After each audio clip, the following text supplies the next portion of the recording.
So, Tom, does it also tie in with your observations that people indeed are so much aware now that whatever they do online, whatever, even if they not blog, they could probably Twitter, but they know that it is out there and it could be used indeed to shame or it could be used to ridicule.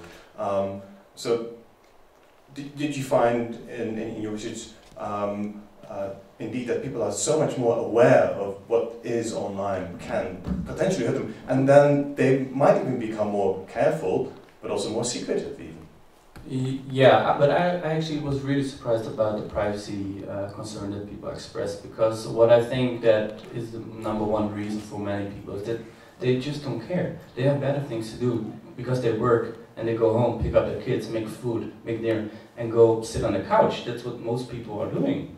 And because what I find fascinating is, and that's a different topic, I just published a book on the use of new media and about social networks, Twitter, but also the privacy issues involved.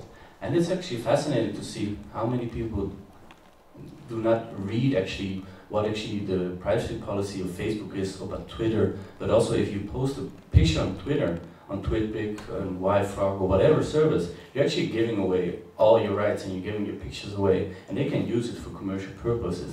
People just don't know. People just post everything on the internet, and if they send direct messages amongst each other, they think it's private. No, it's still there, out there on the service of Twitter. So I find it fascinating to see how many people don't know anything about their privacy actually, or that you can actually look at the active data of a photo and actually see what kind of camera you have, and then rob that person. So I think there's a lot of work to do for people who work in the education system to teach people about ICT. I think that's one of the most important things in this area. Yeah. So indeed we come back to that whole idea of media literacy and techno literacy, data literacy. And, on the other hand, I also hear you say, well, it's kind of like, no, it's always been like this. No? It's a human condition. But I think on a more positive note, I think when we look at the usual suspects, so to say, from the pre-internet era, it was a very, very small percentage. It was really very elitist.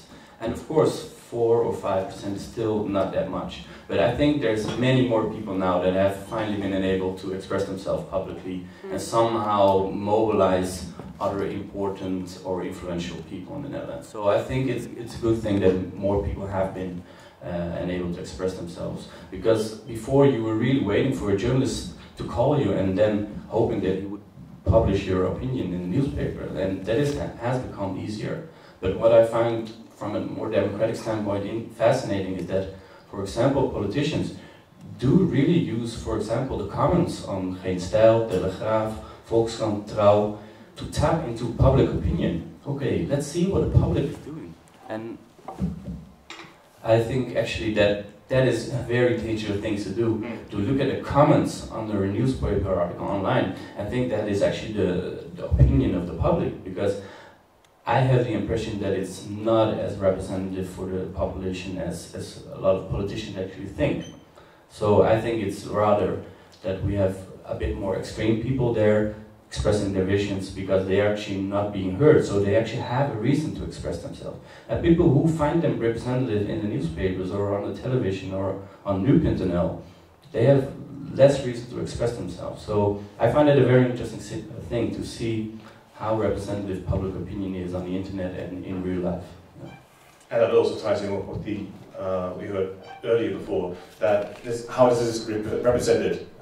We heard this in the first talk this morning. This is the idea of representation, the idea of, well, there's lots of people tweeting or there's lots of people blogging, but if you actually look at the data, it's not that many people. It could still be effective, of course, and it's still useful. But to build the story on well, there's lots of people doing this, is a myth in itself as well, of course.